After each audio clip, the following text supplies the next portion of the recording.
Kevin, of note during your racing career? I've known Kevin for longer than a lot of you have been alive.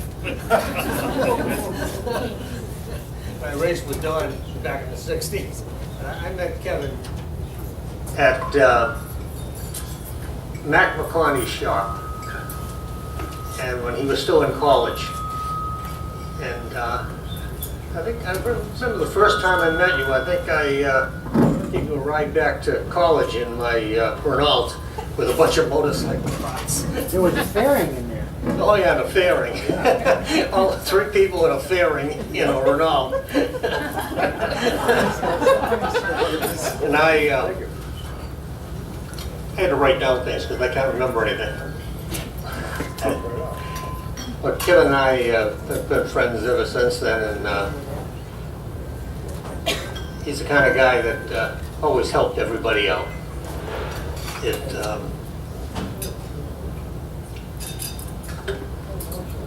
Well, he was the guy we went to when we need to find out what we were doing wrong. And I still go to him with my crazy ideas and see what he thinks about them. Drove my rider crazy. What? It drove my rider crazy. He said, I don't want you walking around here talking to people. Yeah. But Kevin was with me on my first anniversary at a race, naturally. But he wasn't there on my honeymoon, but Andy LeScoux was. There's a name from the past. Yeah. And something you probably wouldn't know, that Kevin and I used to make pies when we visited each other. We'd take turns making pies. And another thing that is very funny is that I have never remember seeing Kevin ride a motorcycle. Oh, it's a rare event. It's a rare event, all right? When I started racing, and I guess you had a motorcycle then, but you raced a few times in the first couple of years, but I don't remember seeing you doing that. No. And after that, I never saw him ride a motorcycle. But he did a lot of work on him. And he's always been great with helping out everybody. We went to many races, and he's driven me home, and I was all busted up. That was the night you wanted a lettuce sandwich. We're driving home from Indianapolis, and Frank's wife had put out a sign saying "Win or crash," and he crashed. That's right. And I woke up in an ambulance. We went to pick him up at City Hospital and walked down a corridor where these deviant gentlemen were handcuffed to their gurneys with policemen standing by. And there was Frank, and we signed for him and took him away and loaded him in the van like he was a damaged motorbike.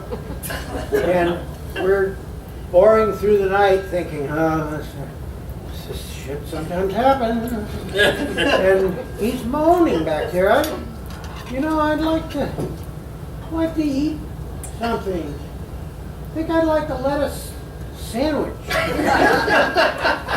And we managed somewhere. We found some place where they, we got lettuce, we got bread.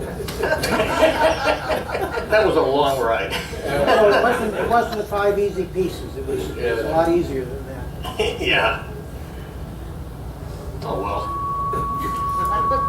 If I could remember everything, I could tell you stories all night. But they told me not to take too long. Thank you, Frank.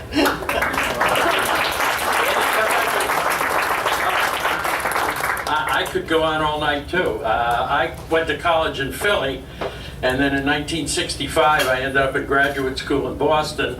He was in Boston, he was in Boston. The whole Boston Cycles crew, Andy LeScoux, whose name I haven't heard in 100 years, Tom Farley, and I got to know the whole Boston crew. I think I may have buried in a box somewhere a picture of Kevin actually racing a Super Hawk. Yeah. Yes, and possibly, I can't remember if it was Marlboro or Vineland, but Frank, he did ride a motorcycle at least that one time. I got to know Kevin better in, I guess it was 1974, when Kevin and a group of other people locked ourselves in a New York City apartment to completely revise AAMRR. And we came up with a whole series of rules. We basically changed everything in terms of rule structure, and a lot of them were my crazy ideas, but I'm a technical idiot. So I could always fall back on Kevin and say, hey, does this make sense? Does this work? Doesn't it work? And over the years, when I was chairman of AMAR and race director, I relied heavily on Kevin's help. I remember one time the two of us drove out to the AMA competition meeting. You remember that? I made a presentation for a new class, and of course we always used to dump all over the AMA. It was our, our hobby, with good reason. With good reason. Those of us who raced AMA had good reason. But I went to this competition committee meeting with Kevin, and what I remember mostly about the AMA is, you know how you respect people who know their own field and have enough sense not to pretend they know something about another field. So there we were in with this mixed committee, and I have to listen to all these flat track guys, if I'm offending anyone tough, all these flat track guys try and tell me what was going on with road racing, and it really was kind of annoying. But we made our point, and the paper I presented to the AMA eventually got adopted as a class at some point. I don't remember the dates, but this gentleman and I go back some 40 years. We get together at least once a year just to shoot the you-know-what for an afternoon. We've been through a lot of racing stuff together. We've seen a lot of racing together. I give you Kevin Cameron, journalist extraordinaire.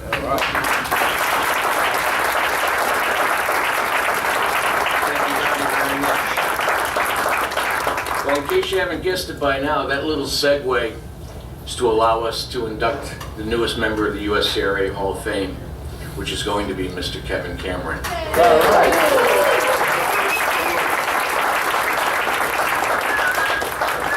To try to present his entire resume in a few moments is just an impossible task, but I will give you a brief snapshot. In certain circles, Kevin is affectionately known as Yoda.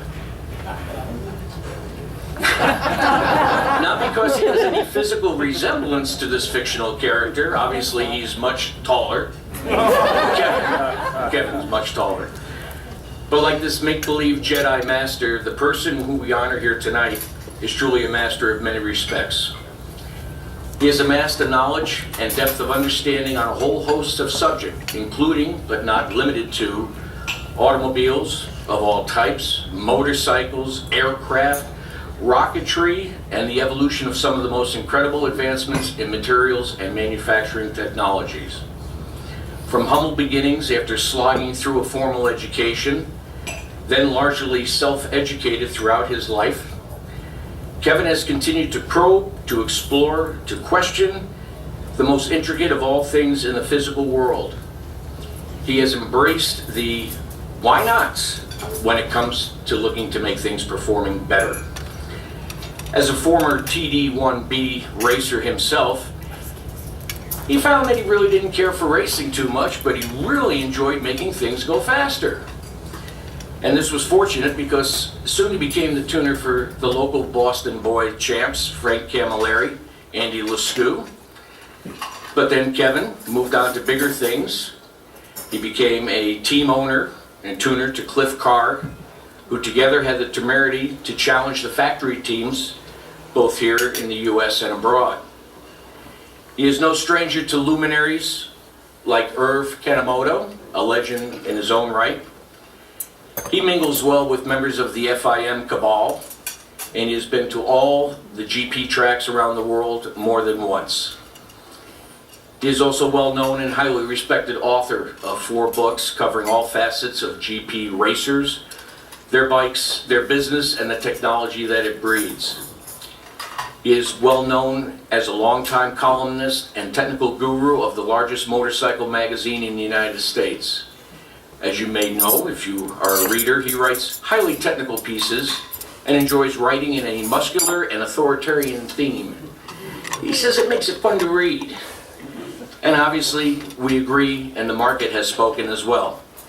Despite all this, Kevin remains very approachable and doesn't mind being dragged back to the good old days to help USCRA racers with their quaint old bikes. He has always been quick to lend an ear or to turn a wrench to help a vintage racer. Starting with the AAMRR and to the early beginnings of the USCRA and right up until present, Kevin has for more than 30 years. Even Bob Coy cannot confirm the exact number. It's more than 30 years. He has come to spend time with us with entertaining and informative essays, sharing his knowledge, his insight, his worthy opinion on motorcycles, racers, and racing. He has done this these many years faithfully and voluntarily, all to share our company, a meal, and perhaps a libation or two. I cannot think of another person of his stature who has shared so much with us with such longevity as this individual named Kevin Cameron. Members of the USCRA and guests, please help me in honoring this newly elected member of our Hall of Fame, Mr. Kevin Cameron.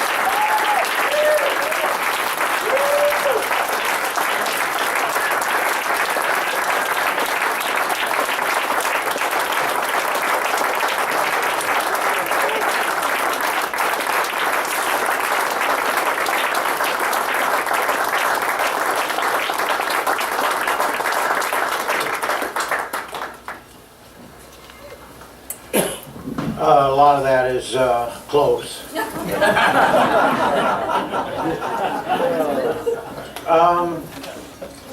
I thought when I graduated from college, maybe I could get a job somewhere, and I went to work at MIT as a technician because I didn't have the math to do what I'd set out to do, and the motorcycle thing came along, and it just sort of ate me up. So here we are.